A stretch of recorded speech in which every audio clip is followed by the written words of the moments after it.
la bienvenida pues, al Club de Polímeros y en esta segunda sesión presencial y en la sesión 3 como tal, ¿no? Entonces, el tema de hoy es copolímeros en lo que respecta a investigaciones recientes y la ponente es Leslie Sarabia Sosa, a quien damos pase a continuación. ¿Puedes presentar entonces, Leslie? Ya, buenas tardes, en este caso con nuestros coordinadores, compañeros y los invitados que en este caso nos tenemos el agrado de que puedan acompañarnos. Como sesión número 3 tenemos el título o el tema que vamos a abarcar, en este caso viene a ser los copolímeros. El título del artículo científico que se escogió en esta oportunidad viene a ser Síntesis, cinética y caracterización de copolímeros de acrilato al agua amigables con el medio ambiente. Este artículo ha sido seleccionado de la revista Science Direct.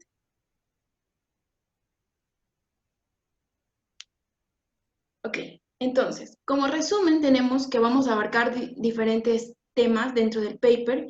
El primero de ellos viene a ser la síntesis de copolímeros del metacrilato de metilo y el acrilato 2 de etilexilo a base de agua. También vamos a tratar el proceso de polimerización en emulsión ecológica, la caracterización de los copolímeros, la cinética de la polimerización, y estos datos obtenidos se va a comparar con el copolímero de metacrilato de metilo sintetizado previamente con el acrilato de butilo. Siguiente, por favor.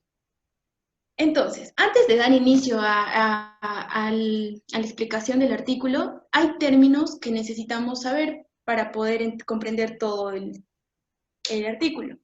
Primero que nada, un monómero viene a ser una pequeña molécula de bajo peso molecular, pero que al unirse va a formar lo que viene a ser un polímero, el cual ya tiene un elevado peso molecular. Ahora, esta unión se puede dar de diferentes maneras. Una de ellas es cuando todos los monómeros van a ser iguales. Entonces, a eso vamos a llamar un homopolímero. Pero, ¿qué pasa si estas moléculas cambian o, por decir, combinamos más de un monómero? Vamos a dar origen a lo que es un copolímero. Entonces, en el artículo nos vamos a centrar en la síntesis de copolímeros. Ahora, el proceso de formar un copolímero o la unión de estos monómeros se llama polimerización. En el artículo vamos a hablar de polimerización, pero en emulsión. Para esto se requiere los monómeros, la micela, el iniciador y el tensioactivo. Ahora, este proceso se va a realizar en 3 intervalos que son muy definidos. El primero de ellos es cuando se va a disolver el agente tensioactivo en el agua, para con ello poder obtener las micelas, que vienen a ser esas estructuras esféricas que se encuentran ahí. Ahora, a ello vamos a adicionar el monómero, el cual se va a introducir dentro de la micela y algunos se van a quedar suspendidos en el agua. Ahora, este monómero va a ser insoluble en agua.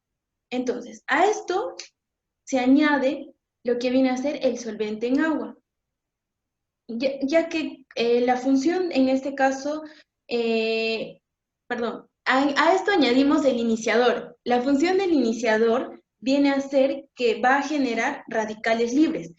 Y estos radicales libres van a introducirse dentro de la micela para que pueda darse inicio al proceso de polimerización. Entonces, la síntesis de copolímeros es importante en varias áreas debido a la amplia gama de propiedades que se puede lograr a partir de la combinación de diferentes monómeros. Entonces, en el artículo se habla de la copolimerización del metacrilato de metilo con el acrilato de butilo. Ahora, el campo donde se aplica es muy variado, ya sea en medicina, en productos farmacéuticos, en pinturas, en gomas. Y también es importante tener en cuenta que la longitud del grupo alquilo de estos acrilatos de alquilo tienen efectos pronunciados sobre la flexibilidad de los polímeros de metacrilato Entonces, el aumento en la longitud de la cadena lateral de los ésteres derivados del alcohol de cadena lineal usualmente suaviza el polímero. Como objetivo principal del artículo viene a ser que es preparar un látex ecológico o un copolímero y estudiar la cinética de la copolimerización del metacrilato del metilo y el etilhexacrilato.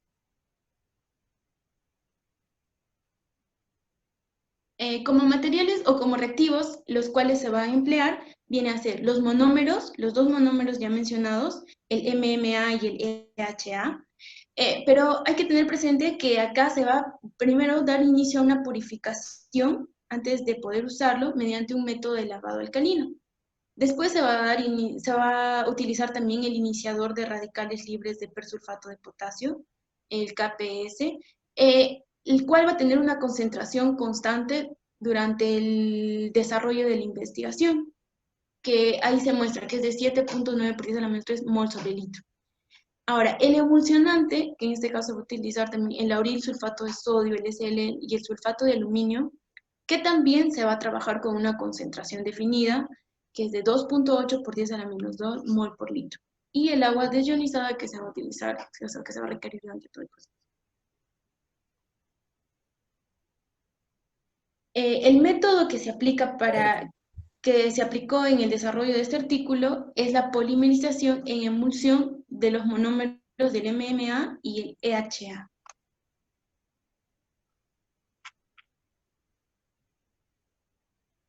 Ok. Entonces, como primer paso para dar proceso a la polimerización, se van a preparar los preemulsionantes, los cuales vamos a tener 5 muestras y se puede ver en la primera columna de la tabla las 5 muestras y la relación molar de los monómeros, en este caso del MMA y del EHA. También vamos a tener ahí los porcentajes de peso de los monómeros, la cantidad de ambos monómeros expresado en gramos. Ahora, como segundo paso, vamos a dar inicio a la preparación de la solución previa a la emulsión. Para ello, se requiere 2/3 del emulsionante total requerido, el SLS, se va a diluir con agua y se va a mezclar con los monómeros. Ahora, esta mezcla de monómeros, como hemos visto ahorita en la tabla, en esas relaciones, entonces va a haber 5 muestras. Esto se va a agitar mediante un tiempo de 30 minutos y se mantuvo en reposo 10 minutos para poder verificar la estabilidad de la emulsión. Si en este caso vemos o observamos que hay una separación en 2 fases, entonces se va a volver a agitar hasta poder obtener una emulsión estable. Esto se preparó en un vaso de precipitación. Ahora, pero nos queda 1/3 del emulsionante. Entonces, esto se va a preparar o se va a diluir con 200 mililitros de agua en un matraz de fondo redondo de 3 cuellos a una temperatura de 70 grados más menos 1 grados centígrados y una presión en atmósferas de nitrógeno. Ahora, ya habiendo preparado esas soluciones, nos falta preparar lo que es la solución del iniciador, el cual se va a preparar con el persulfato de potasio, el KPS, diluyendo en agua. Entonces, como ya tenemos en nuestro matraz el 1/3 del SL que nos había sobrado, y también teníamos en un vaso de precipitación la solución previa a la emulsión, vamos a agregar los 3 productos por un tiempo de 30 minutos en agitación constante. Ahora, entonces, el látex que se obtiene se va a coagular con una solución acuosa de sulfato de aluminio, va a proceder a un proceso de filtración hasta obtener el polímero. Este polímero se va a secar a una temperatura de 60 más menos 1 grado centígrado en un horno de aire caliente. Una vez ya obtenido nuestro copolímero, vamos a pasar al proceso de caracterización. Para la caracterización estructural se utilizaron la espectroscopía infrarroja con transformada de Fourier. Entonces, es importante entender que esta técnica proporciona un aspecto de reflexión de las bandas de los grupos funcionales de las sustancias inorgánicas y orgánicas. Entonces con ello es posible realizar una identificación de los materiales. También se utilizó lo que es la resonancia magnética nuclear. Ahora, se empleó en la resonancia magnética nuclear, ya que es una técnica, es una técnica que también nos va a permitir la caracterización estructural. Como siguiente método, vamos a analizar la relación de reactividad. Para ello, en el artículo se utilizan dos métodos. Uno es el Feynman-Ross y el otro es el Killing-Todos. Entonces, para el primer método se utiliza la siguiente ecuación donde se relacionan las fracciones molares y con ello se obtiene una gráfica donde podemos observar que el R2 viene a ser la pendiente y el R1 va a ser la intersección. El R1 es la pendiente y el R2 es la intersección con la ordenada. Pero este método genera cierto grado de error. Por ello, actualmente se utiliza un nuevo método que es el Killing-Todos, ya que nos da menos porcentaje de error y relaciona lo que es el grado de avance con la viscosidad. Y se muestra también las siguientes ecuaciones y se puede observar en el gráfico la relación que existe entre estas dos variables. Ahora, también vamos a aplicar lo que es la calorimetría diferencial de barrido, ya que con este método podemos hacer un análisis del calor de fusión, calor de cristalización y también el TG, o también que es la temperatura de transición vítrea de polímeros. ¿Por qué? Porque cuando hablamos de la copolimerización, tenemos que entender o comprender que se altera o que va relacionada con las temperaturas de transición vítrea de cada polímero. Ajá. No, todavía no, por favor. Ajá. Sí, ahí, ya. Entonces, la temperatura de transición vítreo TG se va a determinar a partir de la transición escalonada en los termogramas de polímeros formados por el DSC. Ahí se puede observar una ecuación de Fox, la cual sugiere una relación entre las temperaturas de transición vítrea de cada polímero que se va a utilizar para poder relacionar con la temperatura de transición vítrea del copolímero.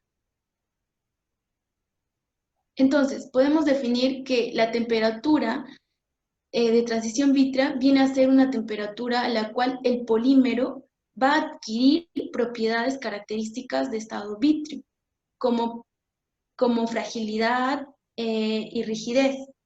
Entonces, esta temperatura depende de la estructura química del polímero y por tanto puede usarse para identificar el polímero. Por ello es importante el análisis de esta variable. Después tenemos lo que es el análisis termogravimétrico. Entonces, este análisis se utiliza principalmente para el análisis cuantitativo de productos. Una curva que nos arroja el TGA nos muestra los pasos de pérdida de masa relacionados con la pérdida de componentes volátiles. Entonces, el método nos permite estudiar la descomposición de productos y materiales y sacar conclusiones sobre sus componentes individuales. Ahora, en esta parte vamos a analizar los resultados que se han obtenido aplicando los diferentes métodos de evaluación. Primero que nada, para la cinética de polimerización se utiliza la siguiente ecuación, donde nos relaciona el porcentaje de conversión del monómero. Y también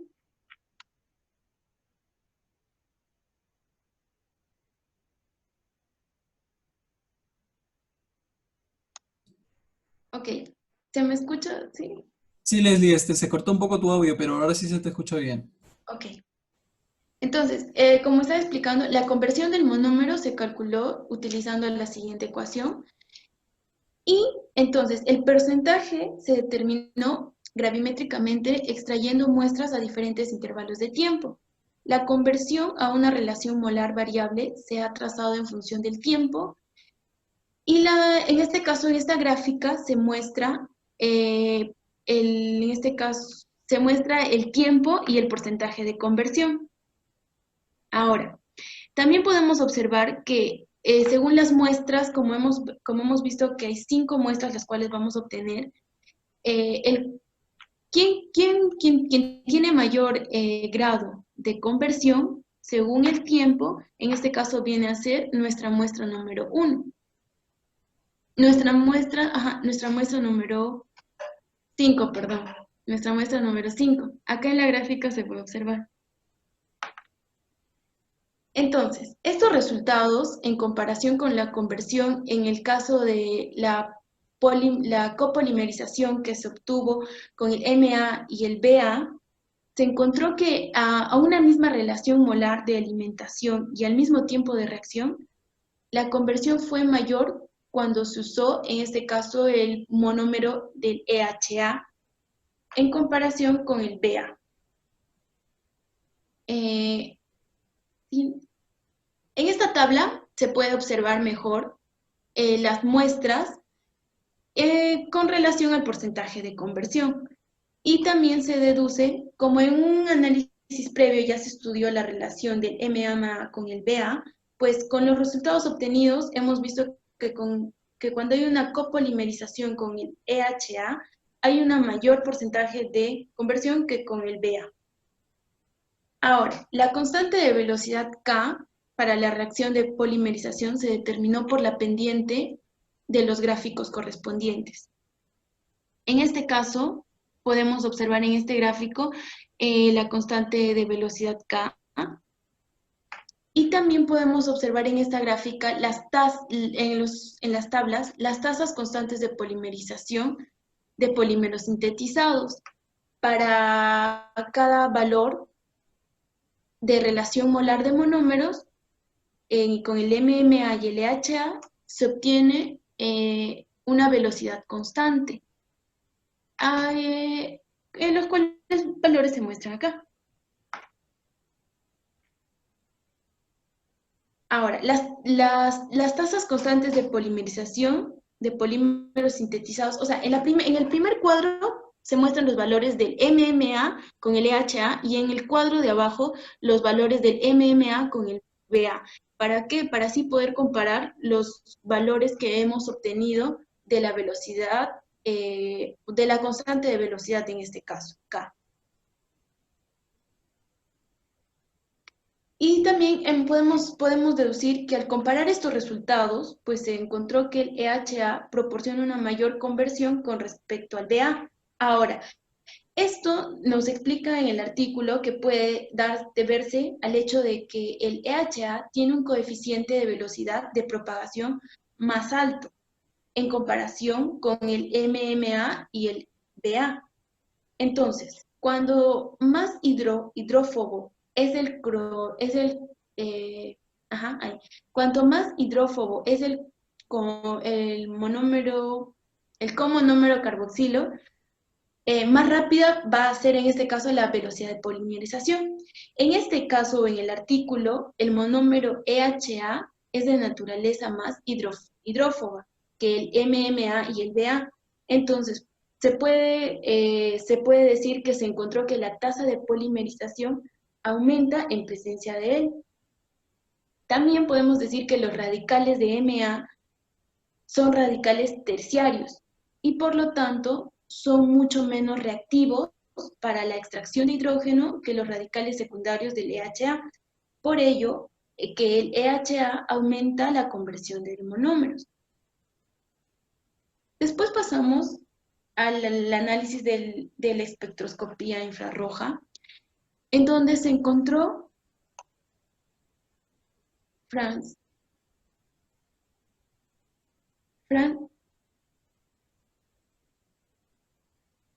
¿Qué pasó? ¿Me escuchas? sí, pero se va a cerrar la sesión. Me dio un aviso que se va a recesar. Sí, bueno, vamos a ver eso, no te preocupes, tranquila. Tú Ok, sigue nomás. ya. Ok. Entonces, en este análisis de espectroscopía infrarroja con transformada de Fourier, se encontró que todos los copolímeros sintetizados eran similares. Entonces, todos los copolímeros exhiben las bandas características asociadas a los acrilatos. Y los espectros infrarrojos de una muestra típica se puede observar acá, en esta gráfica. En este caso, la ausencia de la banda de absorción de 1600 nos indica o nos quiere decir que no habían monómeros de acrilato como impurezas en el copolímero.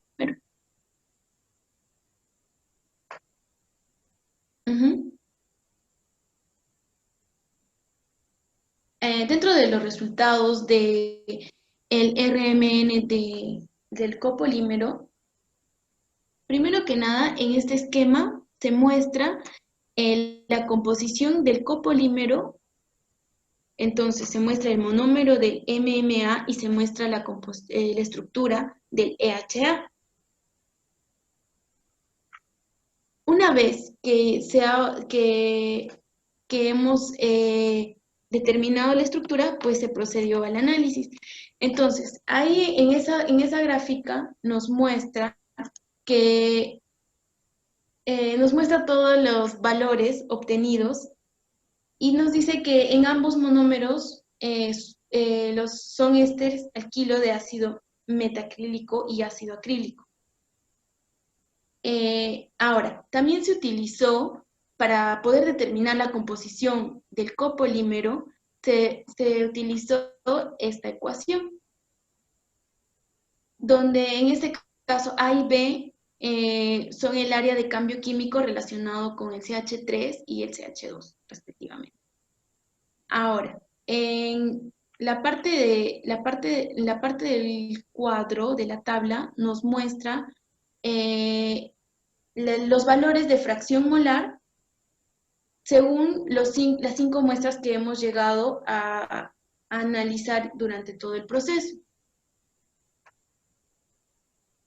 Siguiente, por favor.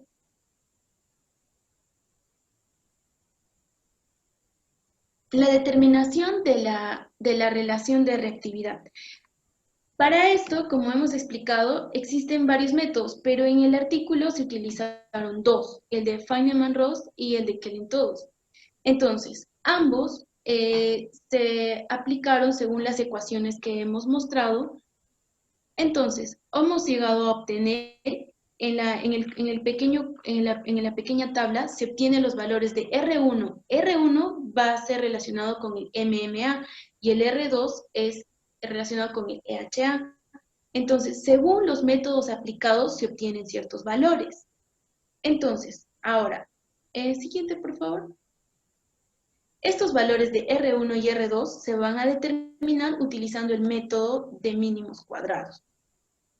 Ahora, pero antes es importante analizar la tendencia de los monómeros a copolimerizarse. Ahora, si por decir, tenemos un valor de R1 mayor a 1, significa que en este caso que el radical M1 se va a agregar preferentemente con el monómero M1 que en el lugar con el M2. Pero si se llega a obtener que R1 es menor a 1, en este caso el radical M1 se agrega preferentemente con el M2. Y bueno, si también se da el caso de que R1 es igual a 0, M1 es incapaz de sufrir homopolimerización. Entonces, en la tabla anterior hemos podido observar que los valores de R1 y R2 eran menores a 1. Entonces, por ello se concluye que el radical se agrega preferentemente, en este caso, con el M2. Ahora, en esta...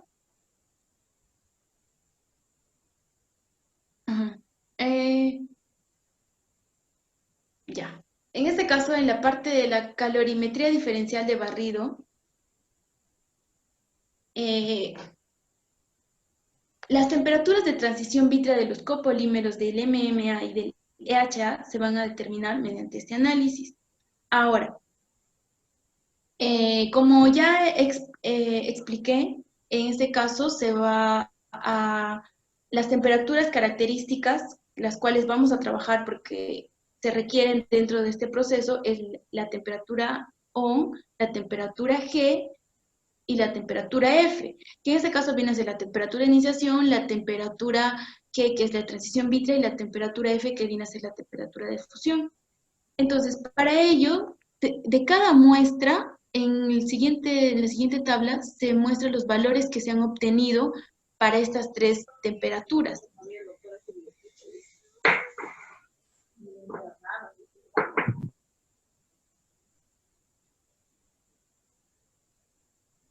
Ahora, en este diagrama se va a comparar los datos que se han obtenido experimentalmente y los datos que se han obtenido en el cálculo. Entonces, los de cuadradito vienen a ser los de calculados y los rombos vienen a ser los de experimental.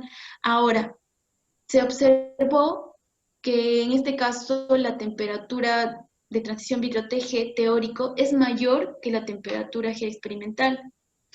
Y la temperatura G del MA, o sea, del copolímero con metacrilato de metilo, nos dio como un valor de 100. Y el copolímero obtenido, o con el cual vamos a comparar con el acrilato de butilo, es de menos 49.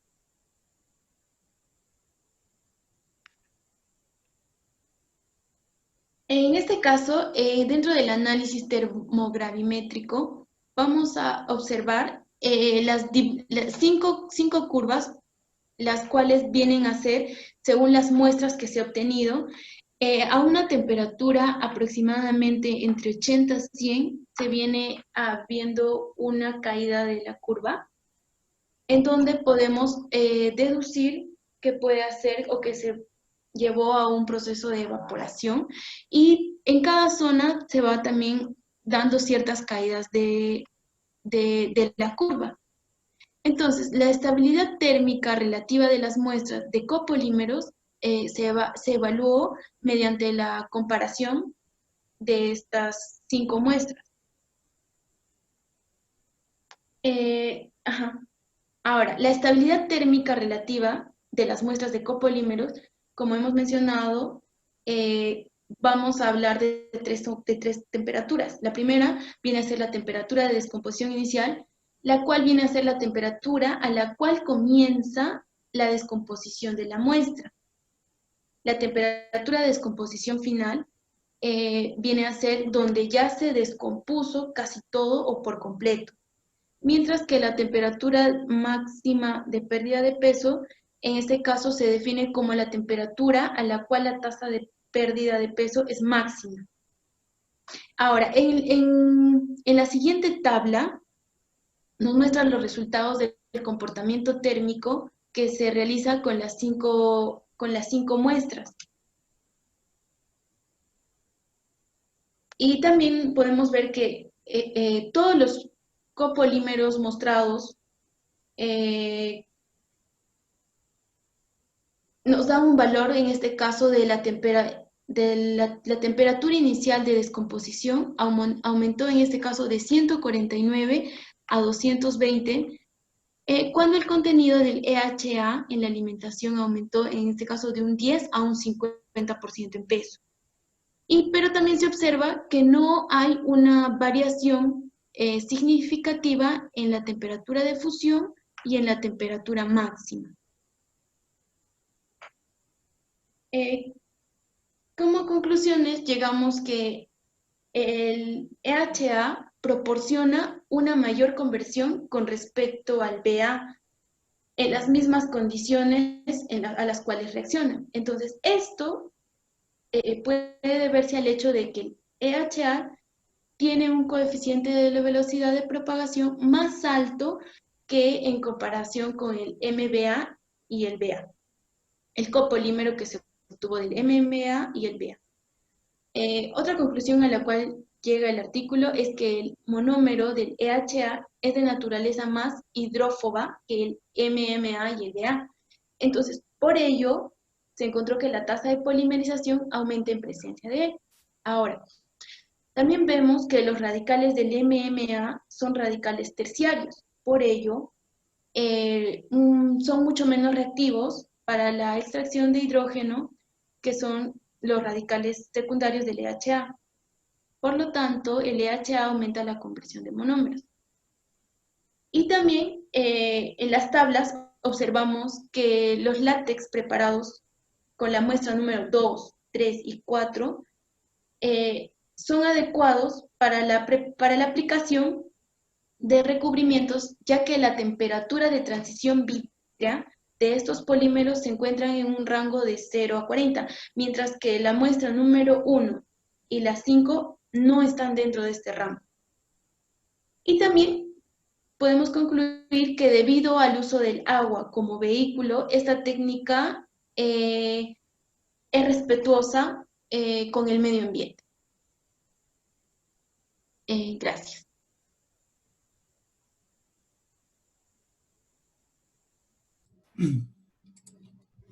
Bueno, primero que nada agradecer a nuestra compañera Leslie por la gran ponencia que ha tenido el día de hoy y lo detallado que ha sido, ¿no? Porque siendo un tema bastante sofisticado y con términos bastante técnicos, creo que lo ha sabido hacer muy bien y creo que ha sido entendible para todos.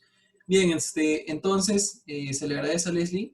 Ahora seguidamente vamos a pasar con la ronda de preguntas. Quisiera saber si alguno de los miembros o tal vez de los invitados tiene alguna pregunta, lo puede hacer por el chat o lo puede también hacer por micro. Puede levantar la mano para que sea de manera más ordenada. A ver, entonces chicos, los escuchamos.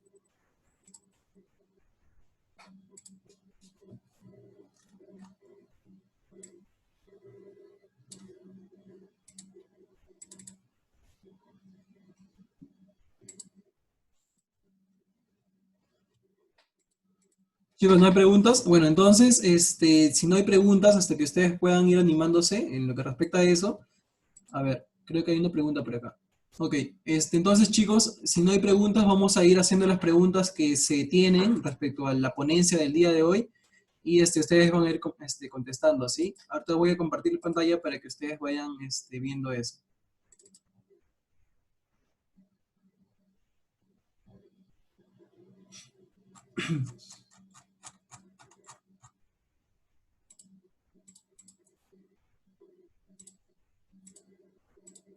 Bien, entonces la primera pregunta sería la siguiente. A ver, chicos. La primera pregunta es de Noelia, nos dice lo siguiente. ¿Por qué al incrementarse la longitud de la cadena lateral de los ésteres derivados de un alcohol de cadena lineal, el polímero se hace más blando, ¿no? Entonces, esa vendría a ser la pregunta. A ver, no sé si hay algún voluntario que quiera responder a ello. Es lo que se decía en la parte introductoria, ¿no? De lo que respecta al paper, al menos. ¿Y alguno de los miembros que tiene un poquito más de tal vez onda con lo que respecta al paper, ¿quiere responderlo, por favor?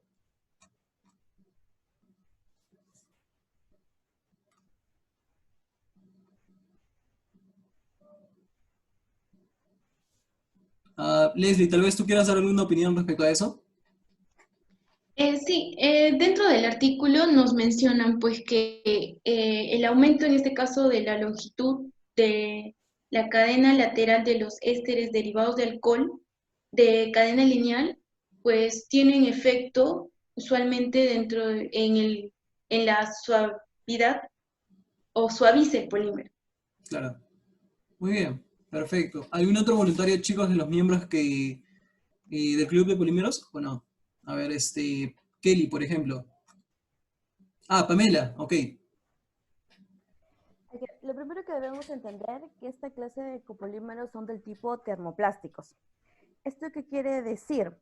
Que en el caso de ser cadenas lineales, mientras mayor sea la cadena lineal, las fuerzas intermoleculares serán menos fuertes. Por ende, se podrá decir que el polímero, al tener una mayor cadena lineal, se podrá reblandecer, es decir, puede ser más fácil de doblar o de quebrar, a diferencia de los otros polímeros que tienen una cadena más corta y serían más rígidos. Gracias, Pamela, muy bien. ¿Y quién más? A ver, chicos, ¿alguno que quiera opinar respecto a eso? Daniel, te escucho. ¿Qué tal, chicos? Buenas tardes. Frank, buenas tardes. Buenas tardes.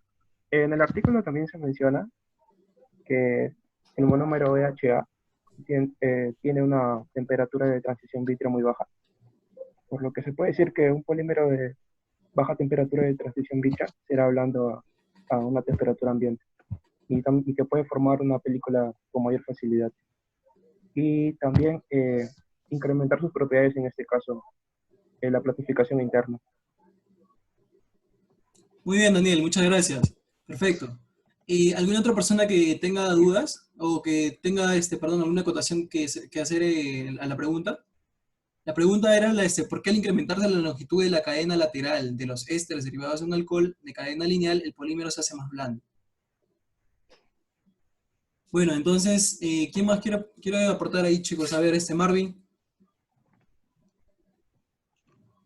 Ya, en mi opinión, la pregunta dice del lado del alcohol, o sea, los ésteres derivados en la parte del alcohol, porque el éster tiene una parte del ácido y otra parte del alcohol. Exacto. Entonces, lo que yo pienso que en la parte del alcohol, debido a que cuanto entre más grande sea esa parte, va a haber como una fuerza que hace que debilite el enlace y por tanto se puede mover ese enlace más fácilmente dando esa característica de blandidez. Es lo que deduzco. Claro, perfecto. ¿Y alguna otra pregunta o alguna otra acotación que se quiera hacer acá? Perdón, ¿qué es Kelly?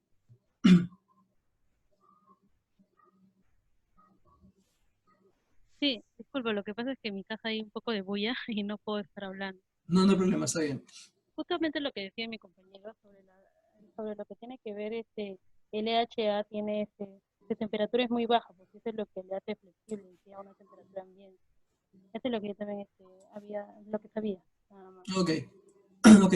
Sí, entonces chicos, ya más o menos uniendo todas las ideas que han comentado, hay varios factores aquí que están haciendo efecto, ¿no? Uno de ellos se vendría a ser la TG, porque sabemos que bueno, en este caso los polímeros, que tienen una TG por debajo de la temperatura ambiente, siempre van a tener esa característica, ¿no? Y ahí justamente el hecho de que el EHA tiene una temperatura de transición vítrea por debajo de menos cero en este caso, perdón, de cero, ¿no? Porque tiene una temperatura de menos 65. Entonces, ahí el detalle, ¿no? Ahora, por otro lado, también el hecho de que nosotros estamos viendo que, bueno, en este caso la cadena lineal carbonada, unida en este caso al derivado del alcohol, en este caso a los ésteres, también se va a ir viendo reblandecido por la gran capacidad de fuerzas de London, en este caso, que se tiene allí. Esas fuerzas son bastante débiles. Entonces, por eso más o menos el hecho de que se está viendo eso.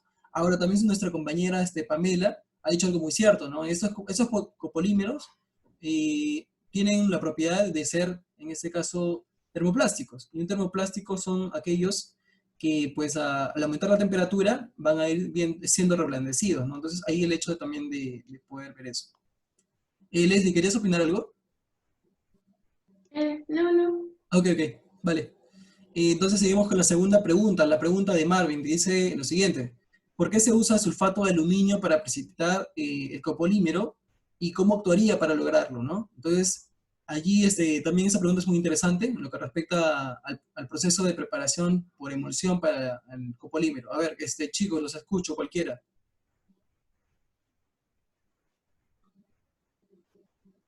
Leslie, tú tal vez podrías empezar ahí tal vez tú que has dado la ponencia. Sí, en este caso, como se explicaba dentro del paper, se utilizó el sulfato de aluminio para poder precipitar. ¿Por qué se necesita precipitar primero que nada? ¿Por qué? Porque en este caso estábamos hablando de un proceso de polimerización por emulsión y una de las, bueno, desventajas, creo que podría decirlo así, viene a ser que requiere de un proceso de precipitación. Ahora, en este caso, pero nos habla del sulfato de aluminio y bueno, creo que a opinión propia, creo que podría, o bueno, actúa, digamos, ok, creo que no es correcto lo que iba a decir. No, dilo sin miedo, Eh, está bien, con confianza. no, es que me estoy confundiendo, ok. Está bien, está bien. A ver, otra persona de repente que quiera opinar por allí, chicos. Y Marvin, tú que fuiste el de la pregunta, a ver, te escucho. Ah, Noelia, Ah, ya quiere sé. opinar ahí. Perdón, disculpa Marvin un ratito. Vamos a darle paso a Noelia y luego te doy paso a ti. Vayas pensando bien tu idea ahí, más bien. Sí, Noelia, sí, dime, te escucho. Buenas tardes. Bueno, sí, también tenía, o sea, saben, bueno, se sabe que el sulfato de aluminio es un coagulante, ¿cierto? Pero dentro de esto, también se podría utilizar, o sea, no solamente sulfato de aluminio, sino, o por qué especialmente sulfato de aluminio y no cloruro férrico, que también podría ser Exacto. Ajá. un coagulante, ¿no? Para que pueda precipitar. Eso también quería preguntar, ¿por qué escogieron ese coagulante y no Claro. el cloruro férrico? Ujú. Ok, ok. Listo. Y gracias, Noelia. Entonces, Marvin, ¿puedes opinar ahí lo que ibas a decir anteriormente? Ya. Yo creo que también, claro, o sea, para precipitar necesitas desestabilizar la emulsión y pues necesitas un agente coagulante. En este caso yo creo que usaron sulfato de aluminio debido a que el iniciador también lleva aluminio y por ahí algo así, algo creo que para no añadir iones desconocidos o algo así podría ser. Ya. Ok. No, lo que no es que no es que lleva aluminio, sino lleva potasio, El iniciador. fosfato, el iniciador, disolvente, sulfato de Claro. potasio. Listo. En todo caso sería la contraparte ahí, ¿no? El persulfato de potasio y el sulfato de aluminio, ¿no? Muy bien, Daniel, ¿tú también quieres opinar algo ahí, si no me equivoco? Sí, Franz, justamente que estaba también confundido un poco por el tema de los coagulantes. Claro, Y investigando acerca del sulfato de aluminio, encontré que era muy usado en el tratamiento de agua, ya que actuaba también como un coagulante y permitía que las mismas partículas o los coloides se aglutinen y de esa forma se facilitaría su decantación. claro, perfecto. Muy bien, aquí nuestro compañero Zair Mego nos dice lo siguiente. ¿Se puede utilizar como agente coagulante el hidróxido de aluminio? ¿Ustedes qué piensan, chicos? A ver. Leslie, tú que has sido la ponente. ¿Se podría usar lo mismo como un hidróxido en vez de un sulfato? O sea, ¿tendría el mismo KPS para poder precipitar en los copolímeros o no? Eh, yo creo que como agente coagulante, sí se podría utilizar, pero terminando esa pregunta, Franz, quisiera que nos podrías explicar un poco, pero la pregunta de Marvin dice, ¿cómo actúa para lograrlo? Ajá, ok, ok. Vale. Entonces, sí. Ah, bueno, antes de eso, ¿alguno quiere responder la pregunta de su compañero Zair Mego? ¿Tienen una idea de lo que respecta a eso? O sea, ¿podría usarse otros compuestos? Imagínense que ustedes van a una empresa determinada, ¿no? Van a trabajar con lo que es copolímeros o formación de copolímeros por emulsión. Entonces, si nosotros vamos a trabajar eso, ¿se podría hacer con otro, en este caso, compuesto como el sulfato de aluminio o no, chicos? Yo creo que se tendría que ver la influencia del pH en la sustancia. Claro, perfecto, muy bien. Ahí también tenemos que ver ese tipo de cosas. Nosotros hemos llevado cursos de química analítica, ¿no? Entonces ahí nos sirve bastante ese detalle. Había, para complementar la idea de Kelly, también se podría ver algún otro parámetro allí o no. Daniel, por ejemplo, ¿se podría o no? ¿Podrían ver Ah, la se podría ver el grado insolubilidad? de solubilidad. Claro, Ajá, el grado de solubilidad. exacto. Exacto, es lo que le decía, el KPS, ¿no? Para que nosotros podamos ver si un determinado compuesto, como el sulfato de aluminio, por ejemplo, o un hidróxido de aluminio, tendríamos que evaluar el KPS, ¿no? Si el KPS nos dicen que es más o menos, ahí vamos a tener entonces la idea de poder usar cuál, porque si nosotros vamos a la idea de solamente usar, por ejemplo, sulfato de aluminio para poder precipitar esto, pues el detalle es que no se va a poder, ¿no? O sea, vamos a estar muy limitados si lo llevamos a la práctica en este caso. Ahora, con respecto a la pregunta que decían de cómo actúa esto. Bueno, recordemos primero que para poder hacer la polimerización en emulsión estamos usando un iniciador de persulfato, ¿no? Y también estamos usando los que son copolímeros. Pero esos copolímeros, como hemos visto a altas temperaturas, van a ir viéndose disgregados, por así decirlo, ¿no? Entonces, ¿cuál es la idea? Que nosotros teniendo ya el polímero preformado, ¿no? En solución por polimerización, lo que se hace es precipitarlo con una sal para que solamente obtengamos, por así decirlo, lo que nosotros queremos solamente, ¿no? El copolímero que se busca solamente y no lo remanente que tenemos en la parte baja. Para eso va a tener una contraparte, que en este caso es el sulfato, o sales de sulfato como tal, para poder anclar eso y precipitarlo, ¿no? Eso es lo que se usa también en cursos de química analítica, si no más recuerdo. Bien, entonces esa pregunta estuvo muy buena, chicos. A ver, vamos a ir con la siguiente. La siguiente nos dice, es la pregunta de Daniel, ¿no?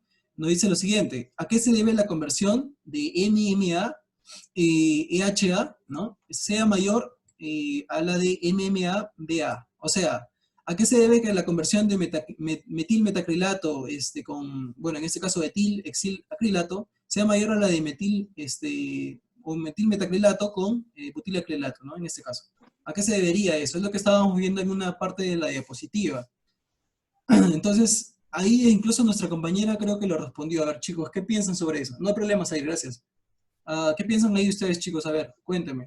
Hasta que algún voluntario del público también se anime a preguntar como lo hizo Zaire. Yo creo que podría dar una opinión, Sí, pero Daniel, no te escucho. estoy muy seguro.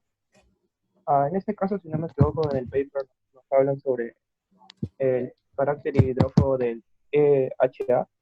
Ajá. Entonces, ¿cómo nos podemos dar cuenta de que al ser en mayor proporción, puede ser hidrófobo? Pues creo que podemos examinar la estructura de dicho monómero y ver los grupos, en este caso los grupos alquilos, que serían CH, el CH2 y el CH3. Claro. Y esto nos daría cierto carácter o que tenga un porcentaje de mayor hidrofibilidad Claro. en comparación al butilacrilato. Ok, ok. ¿Qué más? A ver, Marvin, te escucho. Ya, bueno, pues yo creo que Se escucha un poco entrecortado, creo.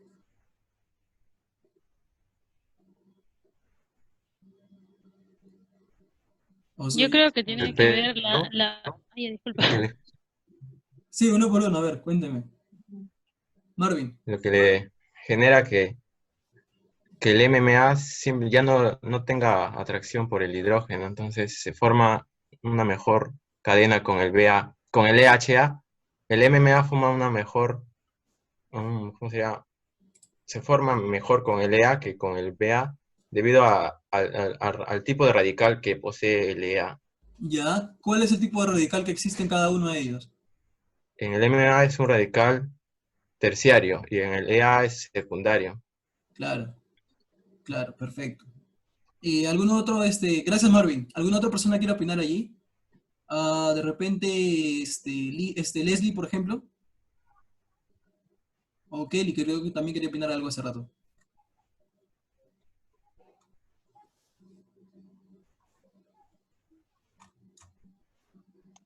Kelly o Leslie, cualquiera. Las escucho. Bueno, yo creo que también se debe al estudio, en este caso, del coeficiente de velocidad de propagación. Exacto. Ajá. Ya. Entonces, como estoy explicando en uno de los slides, ¿En cuál? Tú dime cuál de ellos es para ponértelo y puedas ayudarte. bueno, no. Nos daba por decir un porcentaje de conversión en el cual, pues, o bueno, según esa ecuación, nos relacionaba el porcentaje de conversión y nos daba, pues, los valores. Ahora, pero también, nos daba, exacto, como por el coeficiente de conversión, sí. Ok, ok. Bien, Leslie, gracias. Kelly, ¿tú también quieres opinar algo ahí, creo? ¿O me equivoco? Sí, yo quería decir que eso tiene que ver, no sé si estoy segura o estoy hablando mal, sobre su Sí, cinética de propagación, pues no, sí, te escucho. sobre la cinética de propagación, sobre sus valores, yo creo que se basa, o sea, según los cálculos que se hicieron. Se te escucha un poquito bajo, Kelly. ¿Puedes hablar un poquito más alto, por favor? Sí, ya. Sí, sí, sí. O sea, a ver, disculpe, ¿puedes regresar a la pregunta? Claro que Porque sí. A ya, ver, repítame un momento. Te voy a regresar entonces a la pregunta. A ver. sobre Esa, por qué el LHA genera mayor conversión que que el vea. BA. Ajá, exacto. Bueno, se sabe que en las mismas condiciones, en las mismas condiciones, porque los dos se trabajan en las mismas condiciones, el LHA va a generar mayor estado de conversión, y eso creo que se debe a su cinética, ¿no? A su cinética que tiene que ¿Ya? ver de ambos, de estos dos, ¿no? Del HA y del BA, pero bueno, no, eso nomás la verdad, no. Ok, ok, listo. Y bueno, en este caso, voy a compartir un ratito mi pantalla acá para mostrarles algo que también preparé para esto. A ver, justamente se puede, o lo que está pasando es esto, miren chicos. Aquí tenemos, voy a ampliar un poquito esto. Aquí tiene, lo primero que se tiene, ¿qué es? Lo primero que se tiene, pues, es el iniciador, ¿no? En este caso se habla de una etapa de iniciación en donde el iniciador, que es el persulfato de potasio, que pues tiene esta característica, va a disociarse en esto, ¿no? En dos moléculas de un radical sulfato. Bueno, entonces la idea es que, por un lado, en B1, como podemos ver, se está formando con metilmetacrilato un radical de tipo terciario, ¿no? Ahora, pero la pregunta será para los que de repente no conocen mucho de la parte de radicales, es un radical terciario porque está unido a 3 carbonos, ¿no? A los extremos. Ahora, pero por B2, al unirse a a un monómero de EHA, ¿no? Como podemos ver, es un monómero como el que tenemos aquí en la parte que está señalando el puntero, ¿no? Entonces, ahí al momento de hacer la polimerización, o al iniciarse la polimerización, se forma un radical de tipo secundario. Entonces, ¿cuál es más reactivo? Bueno, generalmente sabemos por teoría en la literatura que un radical de tipo terciario es mucho más estable, y un secundario obviamente vendría a ser menos estable y por ende más reactivo. Entonces, por eso es que la reacción sigue bueno, en este caso se une en preferencia al EHA que al BA. Esa es otra de las razones también por la que está pasando este tipo de polimerización, ¿no? Bien. Y ahora tenía una pregunta aquí de una persona del público, voy a ponerla. A ver, Nick Marayano nos dice lo siguiente. ¿Qué grupo funcional es el que se desea buscar en el espectro FTIR para reconocer el copolímero MMA y, bueno, CoEHA? A ver, en este caso nos podría ayudar nuestra compañera Leslie, que ha estado más al pendiente de la ponencia, ¿no? Entonces voy a compartir mi pantalla para que ella pueda ver. Leslie, ¿puedes oírme? Sí, Esa, ok. Leslie, perfecto. Te pongo el FTIR para que lo veas. Aquí está, mira. Ajá, sí. Bueno, ahí primero que nada señalé en este caso la banda de absorción de 1600, ya que nos indicaba o nos indicó que en este caso no habría impurezas en el copolímero, Ajá. pero también se muestran diversas bandas. Por decir, el pequeño pico que se observa ahí, que es de 3000, de 345, mostró pues, en este caso la presencia del grupo H, ¿Claro?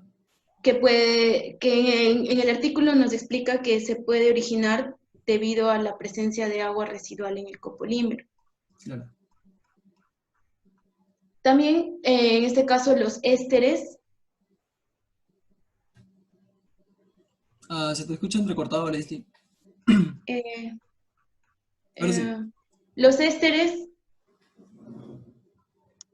también se pueden observar la banda de los ésteres, que en este caso vendría a ser de 989. ¿Ya? No sé si ahora sí se me escucha. Sí, se escucha bien, se escucha bien. Ok. Ya, ok, Leslie, gracias, sí, eso es todo. Muy bien, ¿alguna otra persona? Marvin, de repente tú quieres opinar algo ahí. Ojo con la pregunta, ¿qué es lo que queremos buscar en el copolímero? O sea, ¿qué es lo que buscamos en esta gráfica de FTIR, que muchos la conocen, para nosotros saber que tenemos el copolímero como tal, ¿no? O sea, para saber que tenemos la muestra o lo que hemos querido como producto. Marvin, ¿te escucho? Bueno, yo creo que para verificar, uno de los grupos más importantes son el grupo acrilato y el grupo metacrilato. O sea, Ok. los esteres, la cantidad de esteres el enlace ester que se presentan. Ok, mira, te muestro la gráfica que tienes por aquí.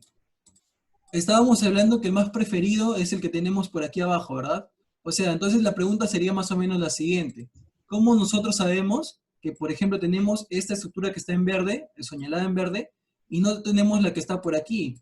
¿Cómo nos damos cuenta de eso? ¿Qué nos haría notar? Porque ambos tienen, como se dan cuenta, ambos tienen acrilatos, ¿no? Pero ¿qué es lo que nos diría que tenemos una y no la otra? O incluso por abajo, abajo también tenemos lo mismo, o alguna estructura parecida. Pero ¿qué nos daría a entender que tenemos una y no la otra? Más o menos, no sé si me entienden la pregunta, chicos. Sí se entiende, ¿verdad? O sea, ambos tienen aquí acrilatos, es cierto, pero el FTIR nos tiene que dar un pico característico para cada uno de, o bueno, para el polímero que se está muestreando, analizando con FTIR para que nos diga cuál es el que tenemos y no el otro, por ejemplo. ¿Qué estaría dándonos eso, chicos?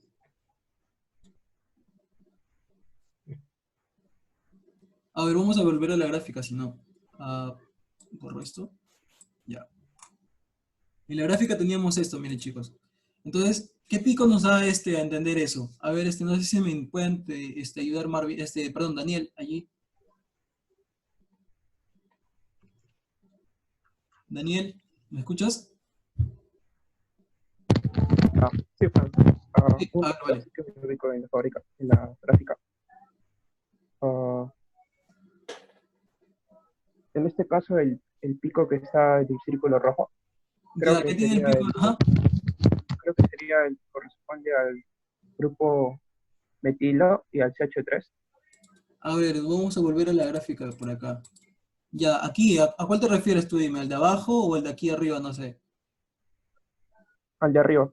Al de arriba, ya, el que dice más preferido, ¿verdad? Ajá, más Ya, preferido. entonces, ¿qué nos haría entender eso? O sea, ¿qué nos haría saber que tenemos esa estructura y no la otra? Fíjate los grupos funcionales en qué se diferencia uno con otro. Por aquí tenemos un hidrógeno por arriba y, perdón, aquí, Arriba tenemos un grupo metilo y abajo tenemos un hidrógeno. ajá, ya, entonces, ¿cómo debería aparecer en la gráfica? Mira, aquí está la gráfica. Menos pronunciado. Claro, podría darse, ¿no? Exacto, ajá, podría darse menos pronunciado también allí. En el chat me responden, a ver, vamos a ver qué nos dicen en el chat, creo que están hablando. Ahí, ¿dónde está? Aquí está. El grupo carbonilo. Sí, exacto. O sea, bueno, en el chat nos dicen que, por ejemplo, el grupo carbonilo. Pero el grupo carbonilo, el detalle, miren chicos, si ustedes quieren notar eso, o sea, si su jefe, por ejemplo, si está en un laboratorio de análisis de FTIR, ¿no? Y su jefe les trae estas dos muestras y le dice, ¿cómo sé yo que tengo EHA mezclado más el copolímero, perdón, el polímero inicial y no MMA, por ejemplo?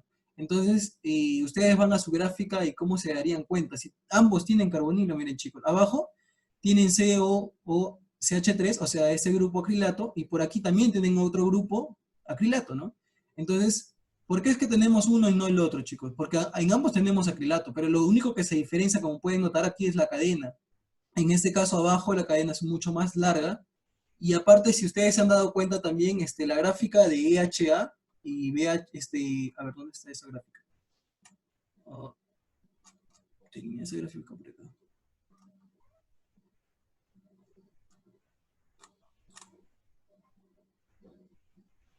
Esta gráfica, miren chicos, aquí por ejemplo se puede notar que tenemos el EHA y el MMA. Entonces ambos tienen lo mismo, pero la única diferencia es esto, miren chicos. Acá hay un grupo bueno, CH, pero que es un carbono terciario. Mientras que aquí en el otro grupo solamente tenemos un grupo metilo, por lo cual ahí también hay un pico que estaría variando bastante en lo que respecta al espectro FTIR. No sé si lo han notado por aquí, miren chicos. Aquí está.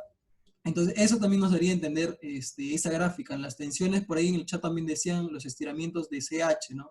Eso también nos daría a entender mucho, porque puede ser un estiramiento CH o puede ser un estiramiento CH3 o C unido a 3 carbonos a los extremos, ¿no? Eso podría también estar pasando. Entonces, eso también nos daría a entender que tenemos una y no la otra estructura.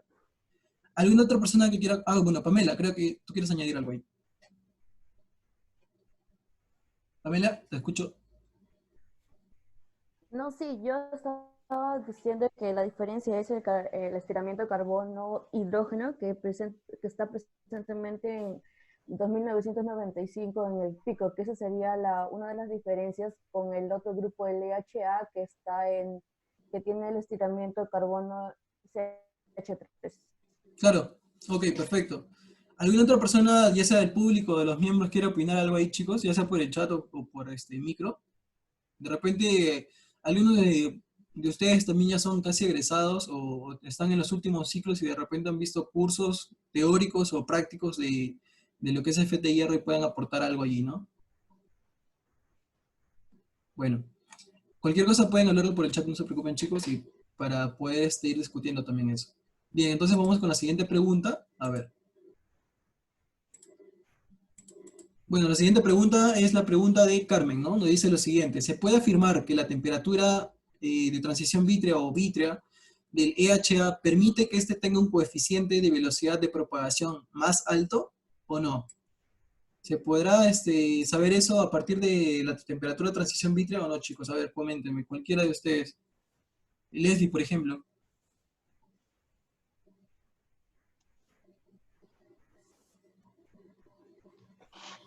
Ya. Bueno, en este caso, o sea, de que influye la temperatura de transición vítrea, sí influye. ¿Ya? Ahora, ajá, sí. Ya, ok. Ok, Leslie, gracias. ¿Y alguna otra persona que quiera opinar ahí? ¿Marvin o Daniel de repente? ¿O Kelly? ¿O Noelia? Yo. A ver, sí. Yo creo que sí influye debido a que la temperatura de transición vítrea, más que todo, mide la fuerza de los enlaces que presenta el EA. Entonces, esa fuerza de los enlaces se ve reflejado en la molécula. Y esta molécula también tiende a tener enlaces, o sea, más estables, podría decirse. Entonces, esos enlaces, no, serían enlaces, como diría, de radicales secundarios, lo que dan eh, mayor rapidez, o sea, mayor conversión. Claro. Eso Ok. es lo que podría ser. Gracias, gracias. Perfecto. Muy bien. Gracias, Marvin. Entonces, ¿quién más? A ver, Kelly, por ahí, ¿tú puedes opinar algo? O no sé, de lo que has entendido tú a tu modo.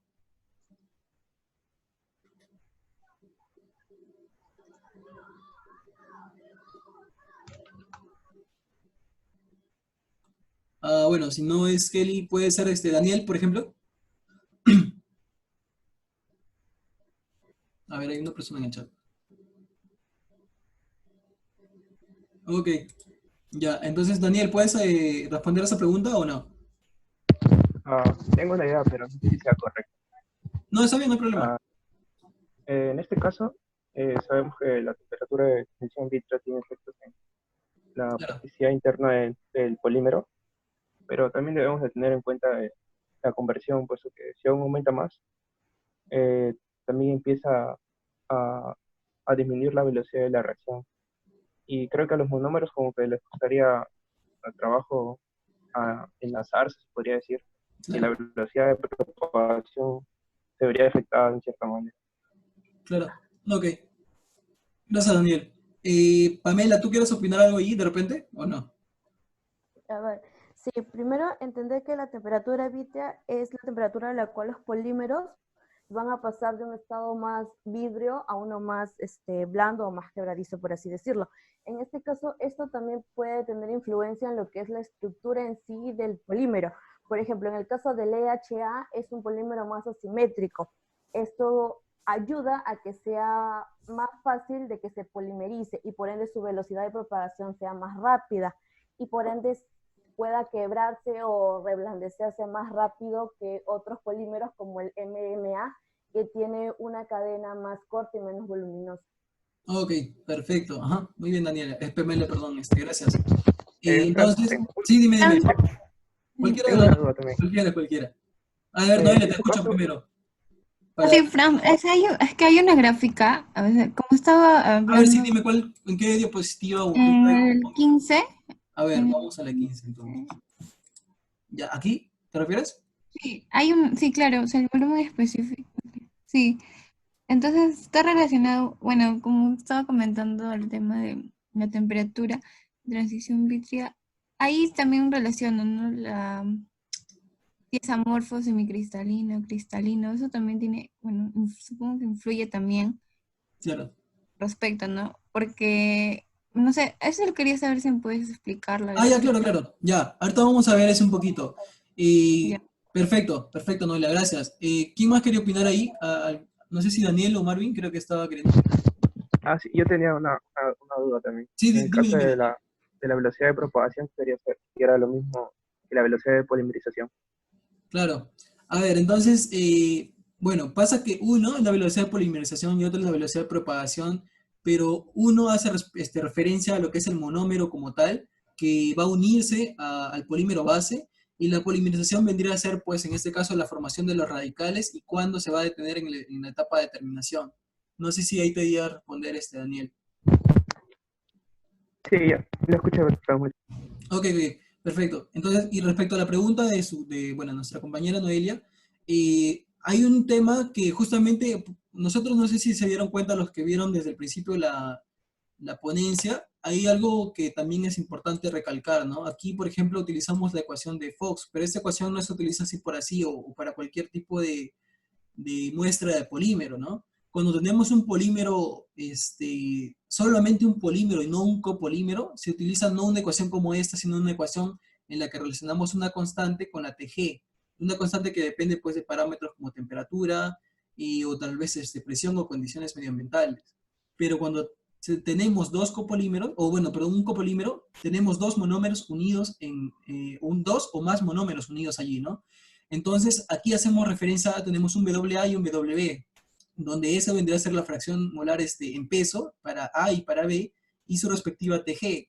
Entonces, ¿qué quiere decir eso? Que mientras mayor sea el grado de polimerización en un copolímero determinado, también va a aumentar la TG. Entonces, sí nos sirve para ver eso, porque nosotros, al ver el grado de polimerización, que no es o que es lo mismo que al aumentar la fracción molar en peso, ¿no? Entonces ahí vamos a tener una TG más alta. Y eso explica también el hecho de por qué al aumentar el EHA, por ejemplo, por aquí, a ver, voy a poner esto por aquí. Por aquí, por ejemplo, teníamos al aumentar el EHA, ¿qué pasaba con la temperatura? No, esto está por aquí, me equivoco. Por aquí. Entonces nos decía que al aumentar, por ejemplo, la cantidad de EHA en el copolímero, también aumentábamos lo que vendría a ser, perdón, disminuíamos aquí lo que es la TG. Pero ¿por qué? ¿A qué se debía esto, no? Entonces teníamos que estar evaluando cada una de las opciones. Por aquí, por ejemplo, también nos decía lo siguiente: al aumentar el EHA, ¿qué pasaba con el porcentaje, perdón, la TG? La TG iba disminuyendo, ¿no? Entonces, eso se debe también al hecho de que el EHA tiene una TG por sí sola, como monómero, de menos 65. Y como el polímero base tiene una temperatura de transición vítrea de 100, entonces ahí el por qué está disminuyendo también el hecho de la temperatura de transición vítrea, ¿no? Bien, chicos, entonces, no sé si aquí quedó alguna duda o tienen alguna acotación del público, tal vez alguna otra pregunta. Bueno, entonces, sin más, pasamos a la siguiente pregunta que está por aquí. A ver, la pregunta siguiente es la de Kelly, que nos dice lo siguiente: ¿a qué se debe la preferencia de un grupo sobre otro respecto a MMA y EHA y qué se está considerando, ¿no? Entonces, ¿quién quisiera responder ahí? Leslie, tal vez tú. Yo ya la... Sí, Ay, disculpa. Sí, Leslie, dime. ok, en ese caso, por decir la tendencia de los monómeros, en este caso se viene también siendo influenciada por, en este caso, el R, que como había explicado, en este caso los valores que se llegó a obtener en la diapositiva, en el slide anterior, tanto del R1 como del R2 son valores menores a 1. Ajá, exacto. Ahí se observa que son todos los 4 valores que se han obtenido por por diferentes métodos son menores a 1. Entonces, al ser menor a 1, nos dice que en este caso el radical M1 se va a agregar o va a tener tendencia preferente con, en este caso, el M2. Claro. Muy bien, Leslie, gracias. Perfecto.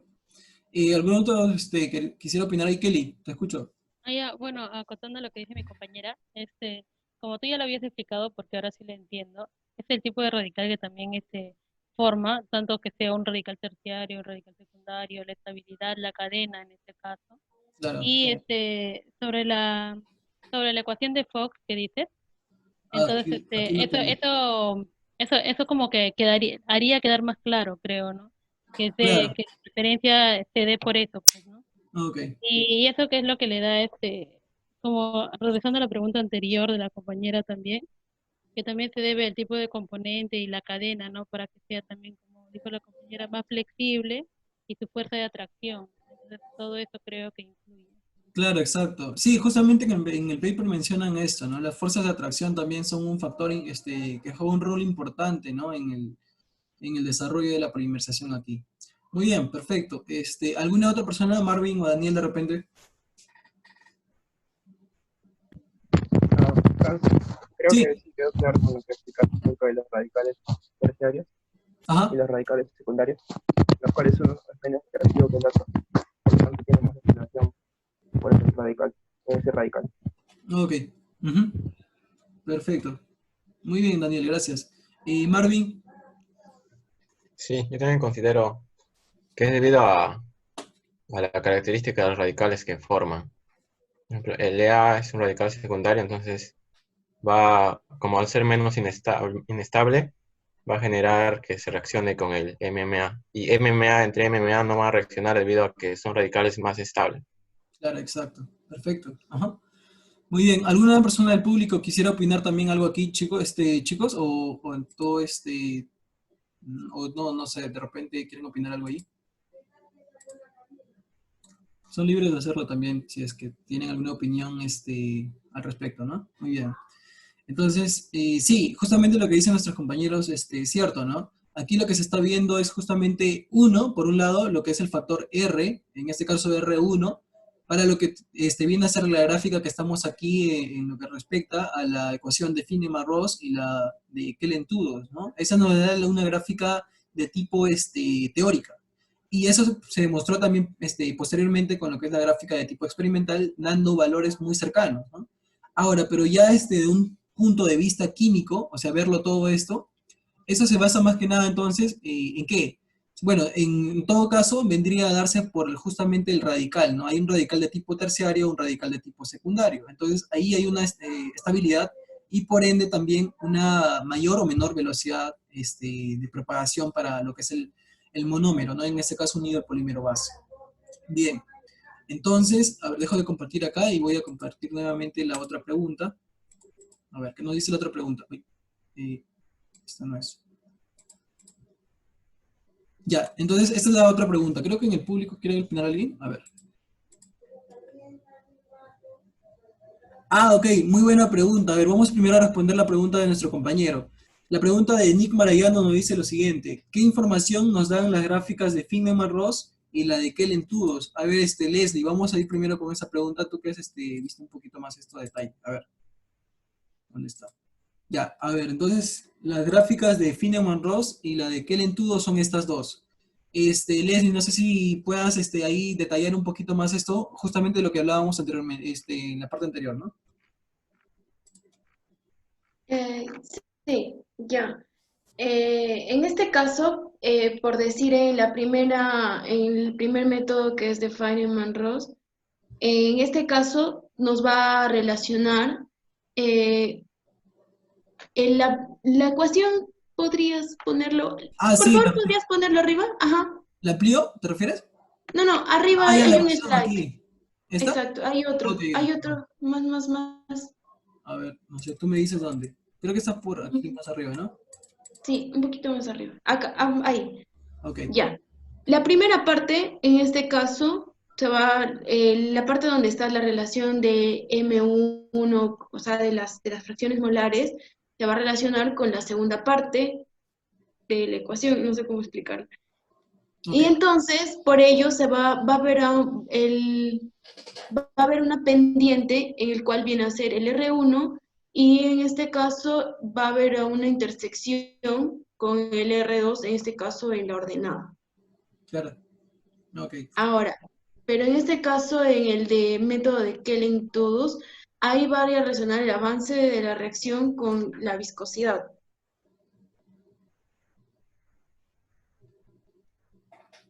Ah, ¿se te cortó, Leslie, me parece el audio o no? ¿O terminas allí? Ajá. ¿Se cortó o no? No sé, no escuché muy bien. Leslie, ¿me escuchas? Eh, sí, sí, sí. Ah, ok, ok, perdón, perdón, Es sí que que, se o sea, la gráfica de Kellen y todos decía que pues relacionaba en este caso en la abscisa tenemos el grado de avance y en la ordenada tenemos la viscosidad relativa. Ok. Ujú. Perfecto. Bien, ¿aquí alguna otra persona quiere opinar, Marvin, o Daniel, o Kelly, o Noelia, o Carmen?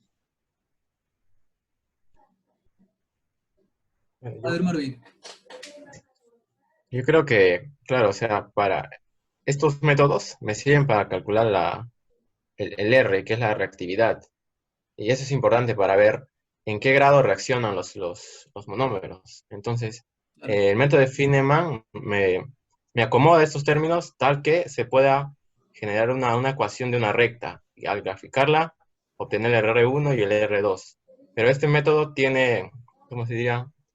Le faltan tomar en cuenta algunos factores, entonces se modifica con el siguiente método, que es que en todos donde incluye más factores, como dijo, que es la viscosidad relativa y el grado de avance, y ahí con eso también lo acomoda para calcular, lo acomoda en una forma de ecuación de recta, donde puedes calcular Claro, sí. por diferencia de cuadrados la reactividad de R1 y R2. Claro, eso es más que todo.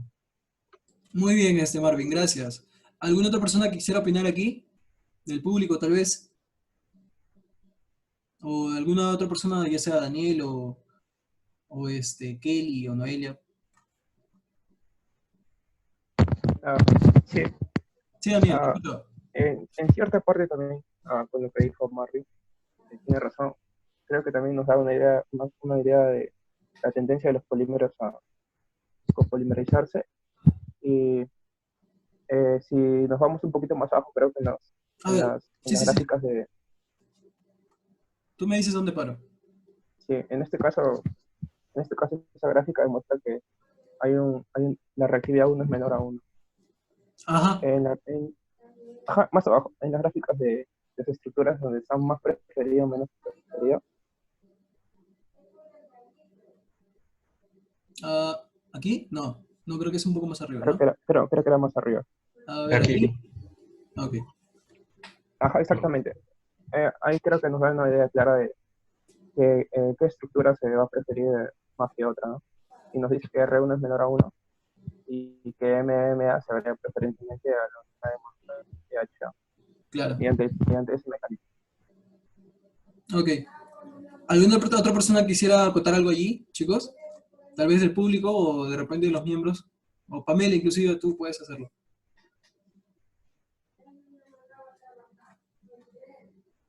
Bueno, entonces si no hay más Eh, participaciones. Ah, sí, ok, Leslie, te Voy a escucho. acotar algo. Sí, no hay problema, Bueno, está bien. adicional a estos dos métodos que se presenta, también hay otro método que también es el de Lewis-Mayo, pero el cual va a trabajar, en este caso, o sea, los experimentos que se realicen, también se acopla a una línea recta, y en este caso va a haber intersección. Claro. Ajá. Entonces, es otro método también el cual también se puede utilizar para obtener estos valores y con esto, como dije, la preferencia. No, ok. Perfecto, Leslie, muchas gracias. Bien, a ver, sí, Pamela, ¿te escucho? Sí, bueno, también quería acotar algo importante, que aparte de Sí, que nos da la relación de reactividad, es importante que en estos dos métodos se tenga en cuenta algunos factores que pueden afectar dicha reactividad. Por ejemplo, leí que uno de los factores eran los factores estéricos, que como podemos ver en el caso del EHA y del MDA, el EHA, el 2-etilexil acrilato, tiene un grupo más voluminoso, o sea, tiene un factor estérico mucho mayor que el MMA. Otro factor importante es la estabilidad por resonancia, que se puede ver en el enlace carbono-oxígeno. Y algo también importante es la polaridad del enlace. En este caso sabemos que el EHA presenta una cadena más hidrófoba. Eso también podría verse involucrado al momento de la reactividad. Ok, perfecto, Pamela, gracias, gracias. Sí, lo que justamente dice nuestra compañera es cierto, ¿no? Ahí también se relaciona lo que es el concepto de monómero, en este caso de EHA, con lo que respecta a su hidrofobicidad. ¿Por qué? Porque en este caso, si nosotros somos un poquito más observadores aquí, y en lo que respecta a la relación de reactividad, nos damos cuenta que si tenemos esta gráfica, por ejemplo, aquí, también indirectamente nos quiere decir si se va a formar un homopolímero o un copolímero de tipo, en este caso, pues variable, ¿no? O sea, aleatorio en este caso. Entonces, ¿cómo sabemos si es que se va a formar un copolímero o un homopolímero o un copolímero aleatorio? Debido justamente a los grados de R1 que tenemos aquí arriba, si es mayor a la unidad, menor a la unidad o igual a cero. Entonces, si nosotros trabajáramos, por ejemplo, en una empresa y nos dicen que vamos a, no sé, a fabricar un... Ay, cuidado, ¿qué pasó allí? Ok, ya. Entonces, si nos dijeran, por ejemplo, que queremos fabricar un copolímero de acrilato a partir de, por ejemplo, MMA y EHA, ¿no? Pero nosotros, ¿cómo sabemos si no nos va a dar, o nos va a dar necesariamente un copolímero de tipo aleatorio, o nos va a dar un polímero? Para nosotros poder discernir eso, es que justamente utilizamos estas ecuaciones de Feynman-Ross y las de Kellen-Tudos para que nos pueda dar, o esas gráficas para que nos pueda dar la relación que vamos a tener allí y lo que nos va a proporcionar en este caso, ¿no? Entonces, eso, chicos. Muy bien. Tan, Ah, sí.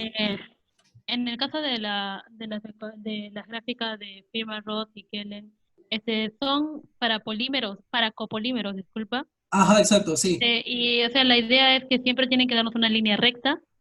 Claro, lo que se busca es la linealidad a partir de la ecuación que ha mostrado nuestra compañera por acá. ¿Dónde está? Esto, aquí, esta es la gráfica que nos tiene que dar. ¿Por qué? Porque esto está relacionando lo que son las fracciones molares tanto para uno como para otro monómero.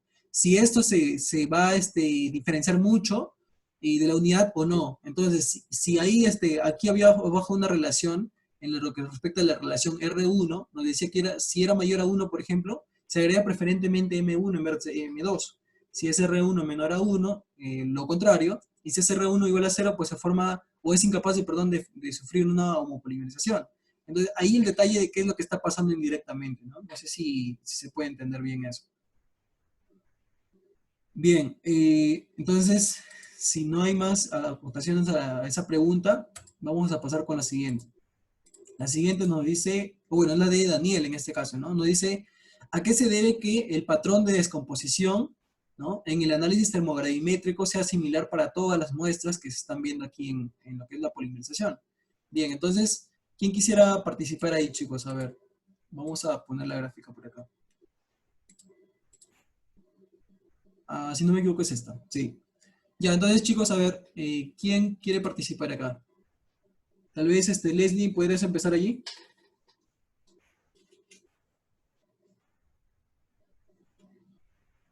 Leslie, ¿te escucho? Sí, Vale.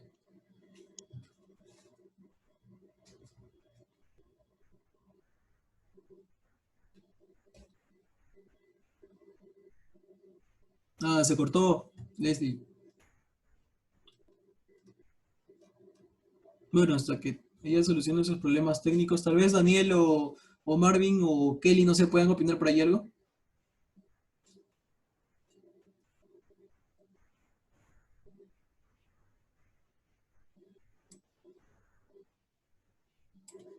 Chicos, ¿alguien quiere acotar algo allí? Porque es que se está viendo un grado de, bueno, en este caso lo que se está viendo por acá, ¿no? Una descomposición similar en lo que respecta a las últimas partes, la temperatura de descomposición y la temperatura máxima, y no lo que se está viendo en la temperatura inicial. Ahí está variando, ¿no? ¿Por qué es que está pasando eso, chicos? A ver, cuéntenme. ¿Y qué es lo que han entendido desde su punto de vista en lo que respecta a la ponencia? Noelia, tal vez tú quieras opinar algo. Creo que se tiene que ver, Ah, bueno, no sé, sí, creo que en la relación molar tiene que ver mucho la relación molar ahí. ya, muy bien. Ajá. Y, y ¿Qué también más, Kelly? la gráfica, disculpa. Mm, ¿Puedes hablar un poquito más alto que no te escucho muy bien?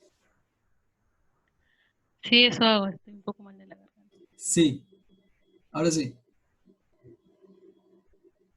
Ya, lo que quería decir que, bueno, resolviendo la pregunta del compañero, creo que era sobre la temperatura, disculpa. Ah, sí, a ver, te vuelvo a poner la pregunta. Mira, la pregunta dice lo siguiente: ¿a qué se debe que el patrón de descomposición en el análisis termogravimétrico sea similar para todas las muestras? Ah, ya, en este caso es que se está tomando como, bueno, a mi opinión, creo que es la relación molar, nada más. De Ok, la manera que creo que se trabaja bueno, claro. esa. Muy bien, entonces, perfecto allí, Kelly. Bien, ¿alguien más que quiera opinar allí? Leslie, ¿ya solucionaste tu problema de audio o no?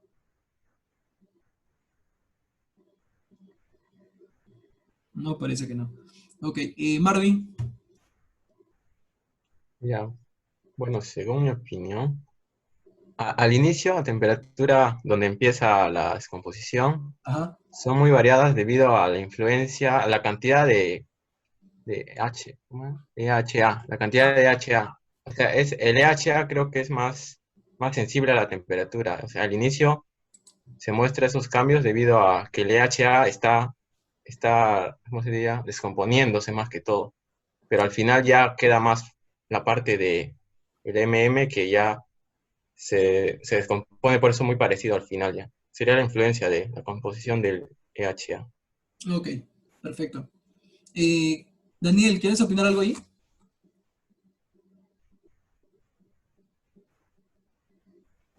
Parece que no.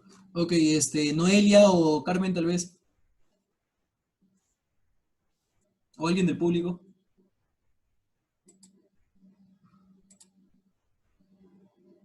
Bueno, parece que no. Ok. Entonces, algo que nos decía nuestro compañero, bueno, Marvin, ¿no? Nos decía que se debía a la composición del EHA en lo que respecta al polímero base. Y es cierto, porque lo que se ve, por ejemplo, en esta gráfica, en todo su conjunto, se ve, por ejemplo, primero se ve una pancita aquí, ¿no? Una especie de curva, en este caso. Eso se debe justamente a los compuestos de impurezas de agua, por ejemplo, ¿no? En lo que respecta a la mezcla polimérica. Ahora, finalmente, en esta parte de aquí es lo que se está viendo la descomposición inicial para bueno, los monómeros en este caso, o los componentes más volátiles, ¿no? Del copolímero, aquí.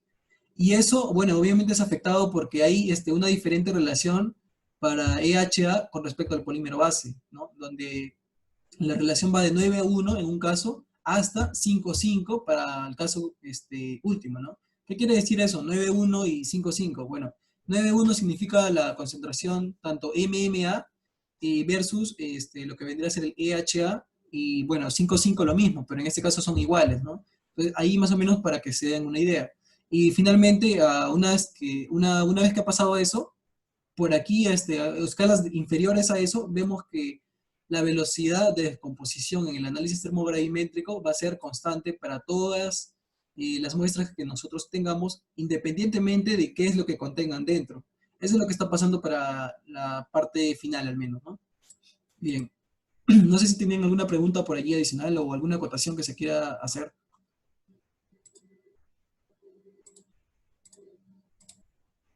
Bueno, vale. Entonces, la última pregunta nos dice lo siguiente, justamente es la pregunta de Marvin.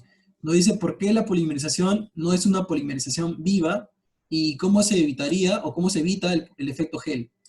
A ver, no sé si alguien quiera responder por acá, para empezar. Leslie, tal vez tú, si es que ya recuperaste el audio, obviamente.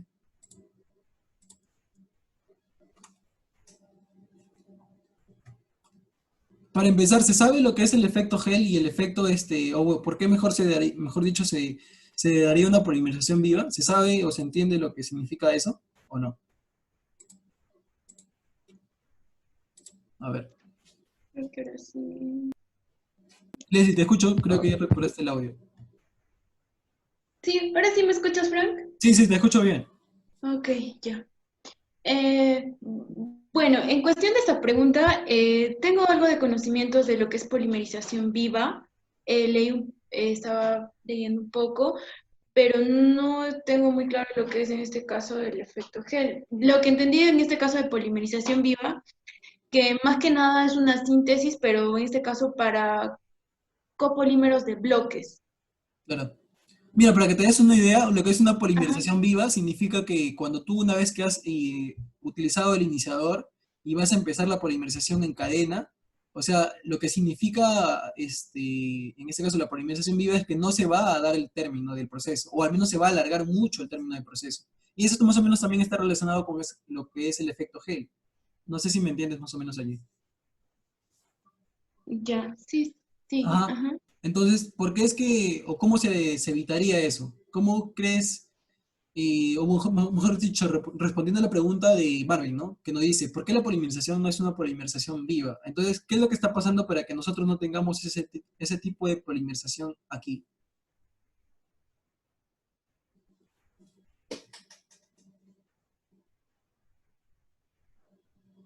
Ah, Leslie, te escucho.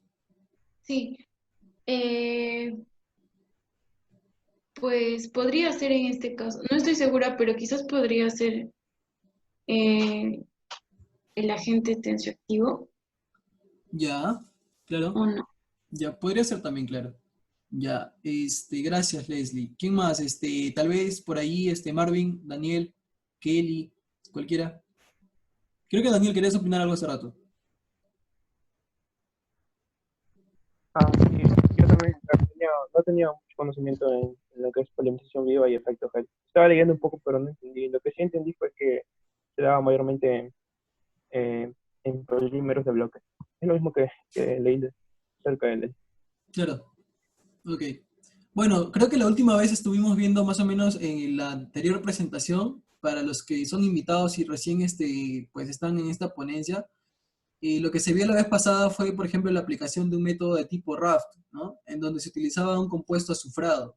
Este compuesto era el que en parte evitaba, o al menos permitía que se dé una polimerización de tipo viva, ¿no?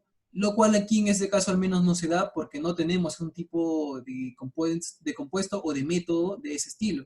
Lo que se tiene aquí más bien es un compuesto como el persulfato, y en este caso, y que nos daba a entender lo siguiente, ¿no? Que nos decía, por ejemplo, que teníamos un iniciador y al final en la etapa de terminación de la copolimerización se iba a unir nuevamente para que se eliminen al menos los radicales y ya no pueda existir como una polimerización viva. Es el hecho de por qué es que está pasando y que no se dé el efecto gel o lo que vendría a ser una polimerización viva. No sé si alguien quiere acotar algo allí.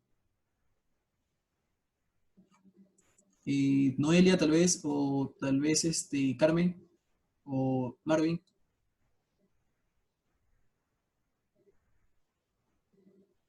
O Pamela, tú incluso puedes opinar algo allí.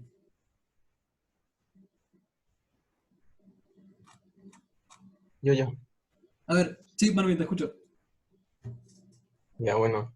En el caso de, según lo que entiendo, o sea, aquí no se usó polimerización viva debido a la característica del polímero que se quiere obtener. Ujú. Como aquí creo que se quiere obtener un gel, o sea, son polímeros de no tan gran tamaño, o sea, que tengan un tiempo de reacción no tan extenso para que no se formen cadenas tan largas y se produzca el gel.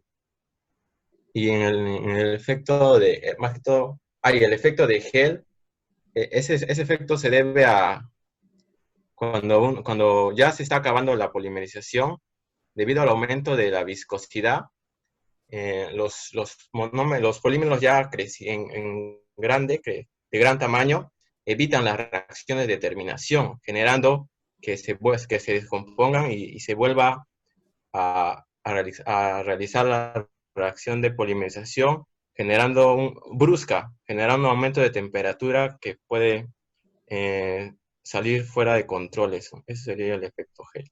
Claro, perfecto, Marvin. Muchas gracias. Sí, justamente eso, ¿no? ¿Qué pasa, por ejemplo, si nosotros no evitamos o no tenemos un proceso de terminación, ¿no? Y las condiciones al menos son constantes para el proceso. Puede, como dice nuestro compañero, producirse incluso una explosión, ¿no? En el peor de los casos, ¿no? Entonces, lo que no se busca es eso, por eso es que justamente se utilizan diferentes tipos de métodos para poder al menos evitar ese tipo de cosas, ¿no?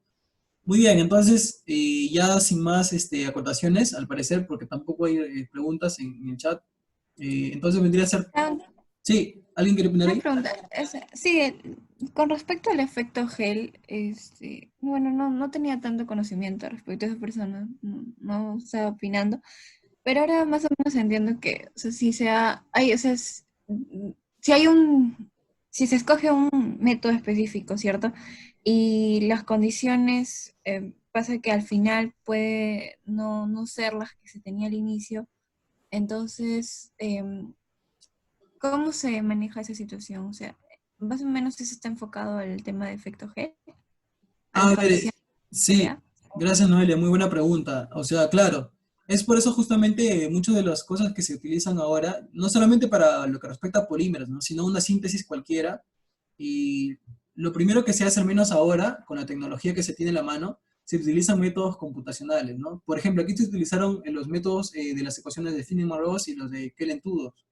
Entonces, ya llevándolo a un término más general, lo que se utiliza son este tipo pues, tecnologías o modelos, simulaciones computacionales, para nosotros podemos, al menos en este caso que son copolímeros, relacionar las constantes de que, en este caso de los monómeros, lo que respecta a constantes de actividad, por ejemplo, o hidrofobicidad, o análisis termogravimétricos en lo que respecta a la TGA, ¿no? Entonces, ¿por qué? Porque eso nos va a ayudar, por ejemplo, a ver si se va a dar un homopolímero o un copolímero, si es que el iniciador es el adecuado o no, si es que la sal de sulfato de aluminio, por ejemplo, serviría para poder precipitar, ¿no? En la preparación, los copolímeros ya preparados en polimerización, bueno, en este caso, en solución, ¿no? Que es lo que se vio inicialmente. Entonces, ahí es donde nos sirven este tipo de métodos para no ir a la práctica y estar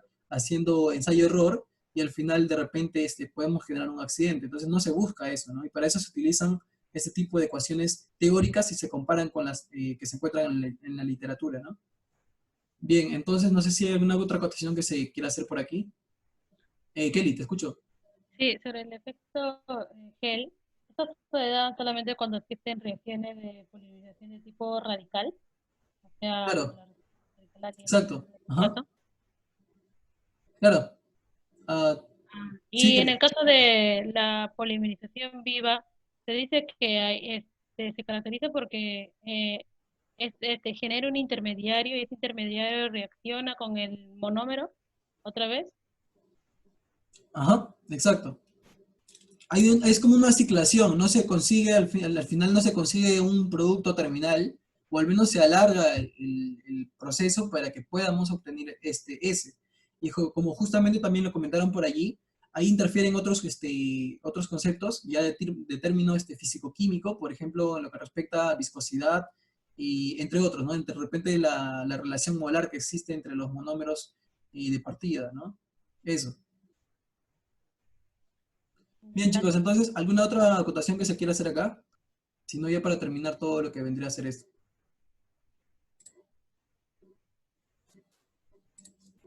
Bueno, pues entonces, sin más preámbulos, o bueno, sin más que acotar por parte suya, creo que damos por finalizada la sesión de hoy domingo, y bueno, sería todo más bien que agradecerles a cada uno de ustedes por el tiempo, por el estar compartiendo aquí la ponencia del día de hoy. Sería todo, chicos. Muchas gracias. Y bueno, a los que son miembros del club, les pediría que todavía no se puedan retirar, un favor. Y a los demás, sí, podrían hacerlo, no hay problema. Sí, sí, claro que sí, Pamela, gracias. Bien, chicos, sería todo entonces. Que tengan un gran domingo, al menos de lo que resta. Y ya nos veríamos la próxima sesión. Ah, ojo, para los que todavía no se han retirado, sí, quería comentarles que la próxima sesión, que es el 21, vamos a tener una sesión de tipo extraordinaria en la que va a haber una ponencia de tipo internacional.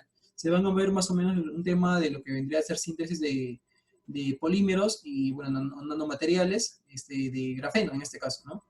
Entonces ahí vamos a ver un poquito eso para que puedan tener conocimiento y tal vez puedan también unirse para el próximo domingo. Bueno, chicos, entonces sin más preámbulos sería todo. Como les dije, los que son miembros del club, por favor no se vayan retirando todavía para ver algunos detalles y algunos alcances, ¿no? Muy bien.